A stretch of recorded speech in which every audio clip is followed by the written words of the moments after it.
In this video, I'm going to be showing you my day 2 hair routine using my DNA Air Styler with infrared heat.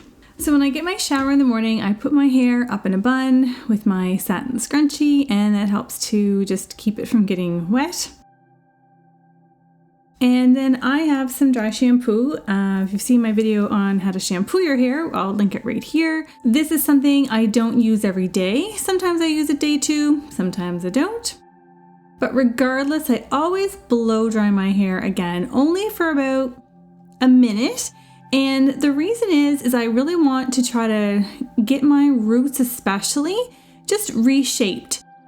So if you know anything about hydrogen bonds in the hair, the hydrogen bonds, once they dry or they cool down, they have set. So by warming them up, heating them up again, I can kind of just try to reshape them again in the morning.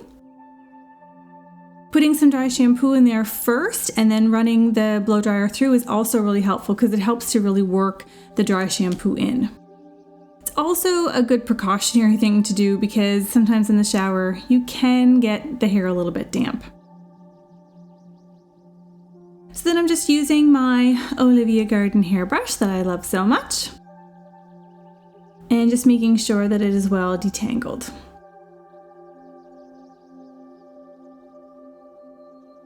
So what I like to do on my own hair is I work in 2 big sections.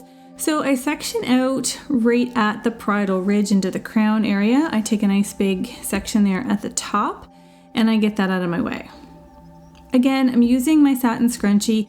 I do find that using anything too tight can cause breakage over time. So I've definitely liked using this scrunchie.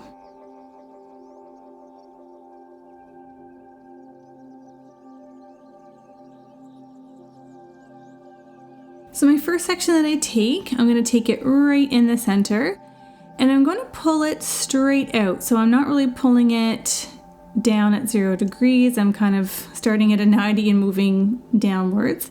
And then I'm rounding it out as I go, and this is going to help to give me a really nice shape and almost make it look like I just did a fresh blowout. If you just pull it straight down, it's just going to be very flat. But by taking it out kind of at that 45, and then rounding it as I go. As you can see, I'm not twisting the ends at all. I'm just rounding it or making that C shape from root to end.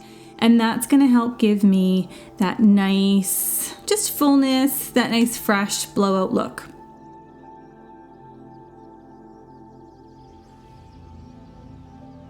So the DNA infrared hair straightener, this is really nice.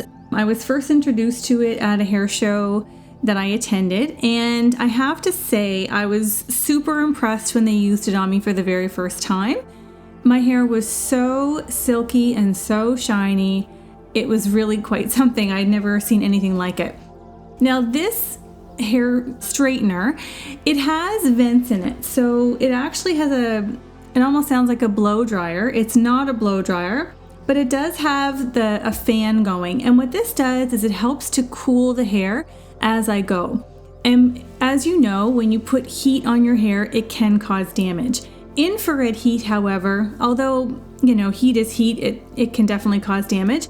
Infrared heat has been shown to be a little bit safer to use on your hair, and it does reduce frizz and does make it look just shinier overall.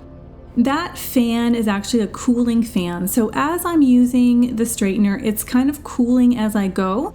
So that's locking in the shape of what I'm putting in. So whether I'm straightening or whether I'm curling with it, when I curl my hair with this, it's very, very curly because it locks it in so well. I cannot relax it because it just gets so curly. So if you have trouble with getting some curl in your hair or getting it to stay, I would have to recommend this tool to you. I am not sponsored in any way by this company, but I thought because I like it, I would share it with you. So on my very first day that I wash my hair, you've seen that I blow dry it with my brush and do all the things. So this is day 2 for me, and so I just want to give it that fresh look again. And by using this tool, I do find that I get a really nice result. So I'm taking sections. I'm not taking them too big. I'm not taking them too small either. On a client, I usually go a little bit smaller than this. But on myself, and again, I do find with this, with the fan and with the infrared, I do get a little bit more saturation of heat. So I can tend to take a little bit larger of a section. You'll notice that too, that as I'm taking the iron through, I put my hand under the hair that I'm doing, kind of near the root area. And basically what I'm doing is I just want to make sure that it's cooling in that position, and that's again going to help to give me that more rounded look as opposed to something really straight. And you'll see I'm kind of coming in at different angles. You can come in on a vertical, horizontal, but as long as you're pulling it out in that C formation, you're going to get a really nice shape. You'll also want to make sure that there's no tangles as you go. So if I'm doing a client, I always chase the comb with my flat iron. When I'm doing it on myself, I do find that I can just brush through it, make sure that there's no tangles, and then grab sections as I go. If I grab a section and it needs to be brushed through again, then that's what I'll do. And you'll notice too, I'm moving slowly with this. I am not moving really fast. I think we see, speed as being better, that we're better at something because we're faster, and I don't really think that that's the case. Sometimes it's slow and steady that wins the race, and especially when it comes to flat ironing your hair, or if you're flat ironing a client's hair, it's the same thing. If you're taking that iron super fast through the hair, the heat barely has time to touch the hair. So you really do want to work in slow, really intentional movements, keeping the heat low. So from other heat styling videos that I've done, I've mentioned that you really don't want to keep your iron above 350, and 350 would be a max that I would keep my iron at. And you'll notice again here, I'm holding it out at 90, getting my hand under there just to help to cool it in that position, and then letting it fall. So if you're having a little bit of trouble getting that roundness on the second day, definitely take out your blow dryer and flip your hair around and really try to get at those roots again. That's going to help. Also, when you flat iron, lift it up away from the head and then just pop your hand under there to make sure that it's cooling as you're going, and that way it's going to just cool in that position and just re-emphasize and strengthen that shape at the root. And if as you're going you notice that you want to round out some pieces a little bit more, or straighten out some pieces a little bit more, just go back over them again and shape them the way that you like. I kind of like to have it a little bit more rounded, that's my preference. And you'll notice too, I didn't add any heat protectant or anything to my hair before I started. And that is because on day one when I washed my hair, the leave-in treatment that I put in my hair actually has heat protectant in it. So that means I don't need to reapply anything to my hair to protect it because it's already in there. So for the next few days while I'm doing my hair, whether I'm flat ironing it or I'm curling it, it won't matter, that heat protection is locked in.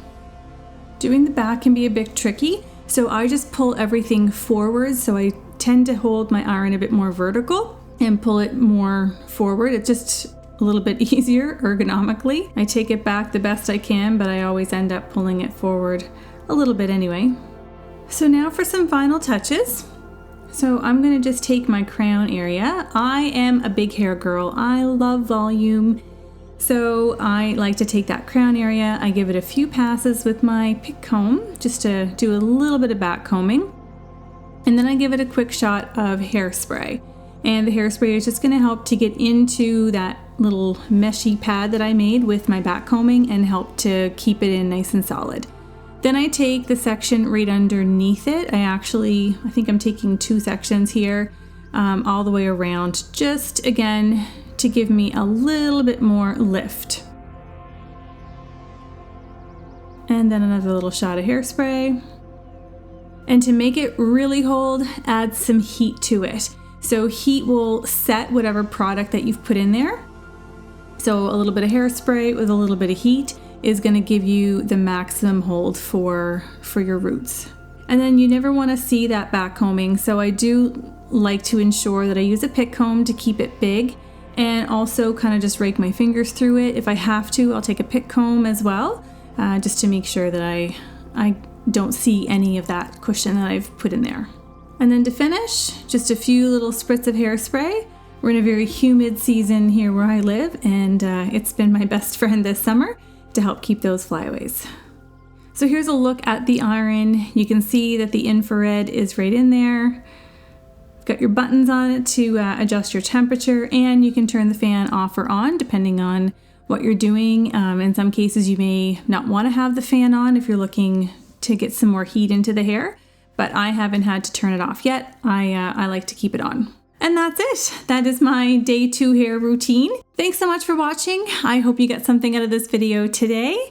And until next time, have a great hair day.